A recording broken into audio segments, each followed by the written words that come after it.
Alright guys, we're going to follow along with the samples over here on the left hand side and go step by step through this process. First thing we want to do is draw a wavy line with several peaks and valleys to be some mountains off in the distance. Leave enough room at the top for some sky. And then we're going to come down a little bit further and we're going to draw this hill and valley here in the front. So I'm going to start over here on the right hand side and pull my line to the left. I'm a lefty, so that's the way I draw. If you're a righty, you may want to work from left to right. It'll probably be a little bit easier for you. Next thing we're going to draw is this tree out in the distance, and the top part of this tree is going to be a lot like the shape of a cloud, and we want to make sure that we have that sort of intersecting the mountains in the background. If you want to erase that line right now, you can. We're going to save it for a little bit later. Now, in the sample over here to the left, the tree is actually sitting on top of the hill, which doesn't look super realistic. So when we draw it, let's bring it down a little bit and have it overlap this hill. That's a great segue into 4 things that artists do to create depth in a picture. One of them is overlapping. Okay, another thing artists do is they play with the size of objects. Things that are further away are smaller than things that are close up. So we're going to draw a tree that is close up, and it's going to be so large that we won't see the top or the bottom. Let's go ahead and start by making a V that comes down from the top, intersects the mountain range in the back, and kind of has a rounded valley. After you get done with that V, we're going to draw an additional one to the right of it, and we're also going to draw one to the left of it. And these are going to be some of the branches for our big tree in the foreground. When you get done with that, we're going to take a line from the top of the paper, and it's going to sort of hug the branches and the limbs, and then it's going to start to curve down and eventually go all the way to the bottom of the page.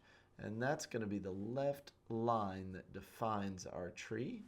And we're basically going to do the exact same thing on the right hand side. And one of the things we like to pay attention to is how thick are our branches compared to the trunk. Our trunk should be the thickest part of the tree, and then as the branches go up and up, they get thinner and thinner. Now up at the top, we're going to draw some football shapes. These are going to be leaves from the canopy formed by the tree in the foreground. So we'll draw the shapes, and then we'll also put in some of the details. Because these leaves are very close to the viewer, we should be able to see some of those details. Which leads me to another thing that artists do when they're creating depth in a picture. Things that are closer are not only bigger, they are also more detailed. All right, so far artists use overlapping, they use size, and they use details to create depth. There is one more thing that I can think of that artists use, and that is colors. When we're talking about colors, we like to talk about the word saturation. And if you've ever held a dry sponge in your hand, that's called desaturated. There's absolutely no water in the sponge. But when you dunk that sponge in the water and get it completely filled up with water and pull it up out of the water, we call that saturated. We use that same kind of language when we're talking about colors. And objects that are closer to the viewer in a piece tend to have more saturated colors, and the further objects get away from the viewer, the more desaturated they become. And so colors tend to fade and they don't look as rich. All right, so we've drawn our tree way off in the distance, and we have our tree here in the foreground. Besides doing details in the leaves, we also want to put some texture onto the tree. So we're going to draw basically some number signs, for lack of a better way of describing it, a little bit of cross-hatching to basically give the impression that we are seeing the detail of bark. Once we're done with that, we'll go ahead and erase our intersecting lines, making sure that the objects really truly look like they are overlapping and not intersecting with the objects in the background.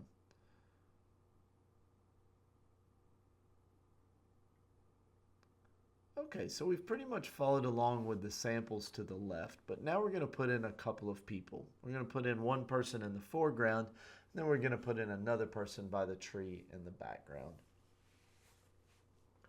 All right, so we'll start with some very basic forms. We're just going to do a circle for the head, okay? And this is really just to get a placeholder there. We'll go ahead and draw a tiny little square or rectangle with a rounded base for the neck. And then we're going to draw the shoulders down to the side of the body. Now, later on, you're going to come back and put in the details you want for this person. You can put in hair, you can put in clothing, facial expressions, you can add arms or whatever you want to your person. They could have their arms resting at their side. Whatever you want to do is fine. And then at this tree at the back, what we're going to do is put a little tick mark for the top of the head where the person's going to be, and we're going to put the feet down at the bottom where the trunk of the tree meets the ground. So I want to put a little tick mark down there. Now this is going to be a much, it's same size person basically, but they're going to look a lot smaller because they're out in the distance. So we're going to draw a small circle for the head. And for the body, we're going to do something that architects do. We're going to draw a funny looking rectangle that is a little bit wider up at the top where the shoulders are, and then it narrows down to where the feet are. And that's going to be our placeholder for the person. Okay, from here, it is up to you to put in all of the details and things. Add a little bit to the story. Put some clouds in the sky. Maybe some birds are flying around. It's up to you. Whatever you do, be creative. Thank you so much for watching this video, and have a great day.